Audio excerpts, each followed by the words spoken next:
Hi there, listeners. Let's talk a little bit today about making payments. It can seem intimidating when you have to send money overseas to a supplier. There's a lot of issues, which is why we're going to break this up into multiple topics. One of those is, how do I make the payment? You may be familiar with certain apps or companies that facilitate payments in your country, in Canada, the United States, in Europe, like PayPal or Venmo or these Wise, these online payments. They may work in the country that you're manufacturing in, they may not. So, one of the first things you want to do is ask the supplier, in what form should I make payment to you? Do they want a bank to bank wire transfer? Can they accept PayPal? Would they prefer that? Some of them might want Western Union, so there's a variety of options. So, start with asking what type of payments they can accept in their country.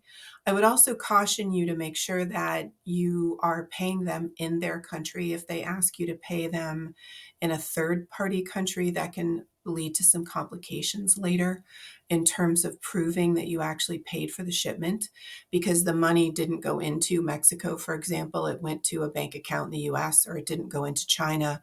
It went to a bank account in Hong Kong. So you really don't have evidence in that country that you made that payment. The other thing I would tell you to look at up front is, what's it going to cost you? If you're doing a wire transfer, even if it's $500, it can cost you $30. And that can be a significant amount of money, based on the total amount of payment that you're making. It may seem like PayPal or Western Union are less expensive because their fees may appear to be lower, but they may use an exchange rate that is really unadvantageous to you and to the supplier. So you may calculate, the supplier quoted you in their currency in rupee or pesos or renminbi, and they quoted you 500, and you may translate that, via some online app and say, okay, 500 in their currency is, 1,000 for me, or the other way around.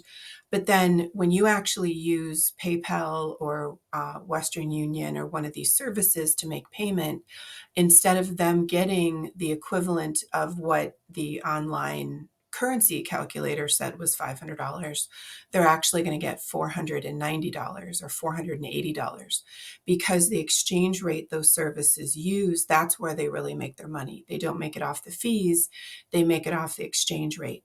So, two pieces of advice for you in this video. One, ask your supplier what form of payment they prefer.